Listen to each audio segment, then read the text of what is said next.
Mummies and daddies, welcome back to our channel my Guglu मुगलू।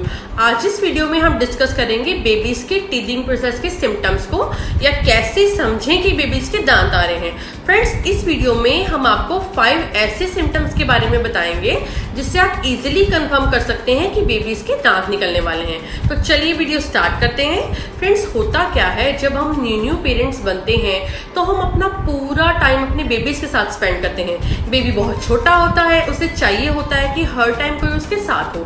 तो ऐसे में क्या होता है, एक टाइम आता है ऑलमोस्ट लाइक 3 to 4 मंथ्स के बाद, जब आप अपने बेबीज का पूरा रूटीन समझ जाते हैं। आपको पता चल जाता है कि कब उसके फीडिंग का टाइम है, कब उसके खेलने का टाइम है, कब उसके सोने का टाइम है। आप खुद देखेंगे 3 to 4 मंथ्स के बाद बेबीज एक प्रॉपर रूटीन फॉलो करने लग जाते हैं। तो एज अ पेरेंट्स हमें बहुत अच्छा लगता है कि हम अपने बेबीज को समझने लग गए हैं। तो फिर कुछ टाइम के बाद एक टाइम ऐसा आता है जब बेबीज एकदम से बहुत क्रैंकी रहने लग जाते हैं या बार बार इरिटेट होते हैं। हमारी समझ में कुछ नहीं आ रहा होता क्योंकि हम तो वही रूटीन फॉलो कर रहे थे।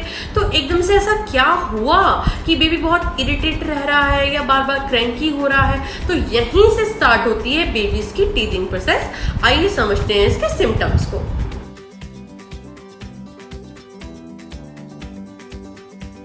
तो क्या होता है, जब बेबीज के दांत निकलने वाले होते हैं तो वो कॉन्टिन्यूसली अपने फिंगर अपने माउथ में देकर रखते हैं। कुछ बेबीज आपने देखा होगा अपना पूरा हैंड ही अपने माउथ में देकर रखते हैं, उस पर बाइट करते रहते हैं। इसका रीजन ये होता है, जब बेबीज के दांत निकलने वाले होते हैं तो उनकी गम्स पर इचिंग होती है। कुछ बेबीज पेन भी फील करते हैं, तो इसलिए अपने गम्स को सूद करने के लिए वो ऐसा करते हैं। वो अपने आसपास रखी हर चीज को मुंह में लेना चाहते हैं, हर चीज पर बाइट करना चाहते हैं। जब उन्हें कुछ भी नहीं मिलता तो फिर वो अपने हैंड से या अपने फिंगर पर ही बाइट करते रहते हैं। तो ये एक पहला सिम्टम है जिससे आप कंफर्म कर सकते हैं कि बेबीज के दांत निकलने वाले हैं।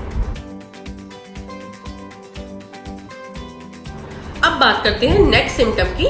जब बेबीज के दांत निकलने वाले होते हैं तो उनके गम्स एकदम से रेड हो जाते हैं, गम्स में स्वेलिंग आ जाती है, वो बहुत हार्ड हो जाते हैं। फिर ऑलमोस्ट लाइक 7 to 10 डेज में बेबीज का दांत जो है वो गम्स में से फूटकर बाहर आता है। तो ये चीज़ आप खुद भी चेक कर सकते हैं। पहले आप अपने हैंड को प्रॉपर वॉश कीजिए, फिर अपनी एक फिंगर से आप अपने बेबीज के गम को टच करके देख सकते हैं। आपको वो पहले से काफ़ी हार्ड लगेंगे, जिससे आप समझ सकते हैं कि बेबीज के दांत आने वाले हैं। तो ऐसे में आप क्या कर सकते हैं, अपनी उसी क्लीन फिंगर से आप अपने बेबीज के गम्स की धीरे धीरे मसाज भी कर सकते हैं, जिससे उन्हें बहुत रिलीफ मिलेगा।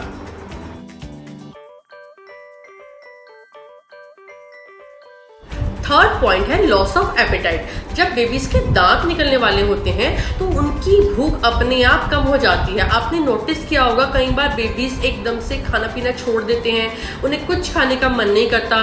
तो ये एक सिम्टम हो सकता है कि बेबीज के दांत निकलने वाले हैं।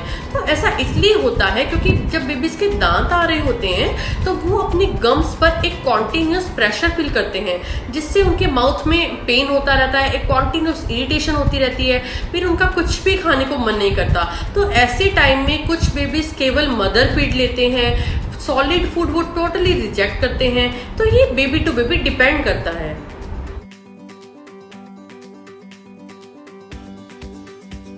फोर्थ पॉइंट है, जब बेबीज के दांत निकलने वाले होते हैं तब उनके मुंह में बहुत सारा स्लाइवा बनने लग जाता है या बहुत थूक बनने लग जाता है। तो ऐसे में कुछ बेबीज अपना थूक अंदर ले जाते हैं और उनकी जो स्टूल है वो लूज हो जाती है और उनमें लूज मोशन होने के चांसेस हो जाते हैं। वहीं दूसरी तरफ कुछ बेबीज का थूक बाहर गिरता रहता है, जिससे उनके माउथ पर या यहाँ पर ये स्किन पर रैशेस होने के चांसेस बढ़ जाते हैं और ये स्किन उनकी रेड हो जाती है।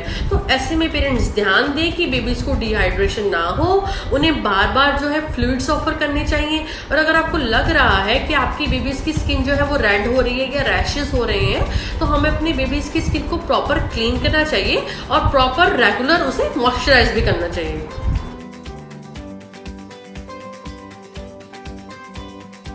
फिफ्थ सिम्टम है, जब बेबीज के दांत निकलने वाले होते हैं तो वो अपने इस पूरे एरिया पर बहुत प्रेशर फील करते हैं, पेन फील करते हैं। कुछ बेबीज के सर में भी बहुत दर्द रहता है, स्पेशली जब ये मोलर टीथ निकलते हैं पीछे वाले, तो बेबीज बहुत इरिटेट होते हैं। कुछ बेबीज अपने जो है कान वो रेगुलर खींचते रहते हैं। आपने नोटिस किया होगा जब बेबीज के दांत निकलने वाले होते हैं तो वो रात को ठीक से सो भी नहीं पाते, उनकी नींद भी बहुत इंटरप्ट होती है, वो रात को उठकर रोते हैं।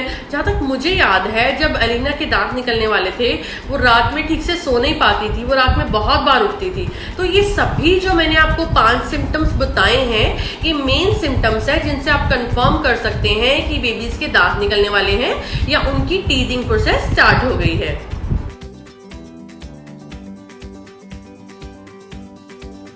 फ्रेंड्स, हम हमेशा से सुनते आ रहे हैं कि जब बेबीज की टीथिंग प्रोसेस स्टार्ट होती है या जब बेबीज के दांत निकल रहे होते हैं तो उन्हें फीवर हो जाता है, वोमिटिंग होती है या लूज मोशन लग जाते हैं। पर डॉक्टर बताते हैं ये एक मिथ बना हुआ है। टीथिंग प्रोसेस का फीवर या डायरिया से कोई रिलेशन नहीं होता है, ये वायरल इन्फेक्शन की वजह से होते हैं।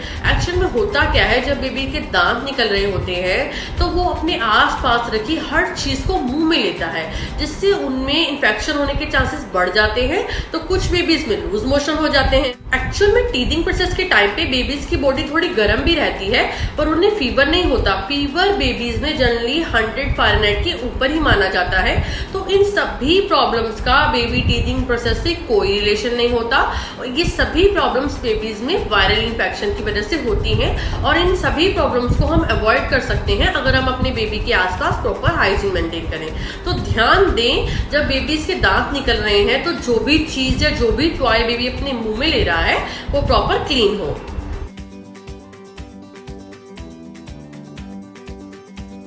तो केवल फीवर से या लूज मोशन से हम ये नहीं कंफर्म कर सकते हैं कि बेबीज के दांत निकल रहे हैं और उनमें और कोई सिम्टम्स नहीं है जो हमने पहले डिस्कस किए थे।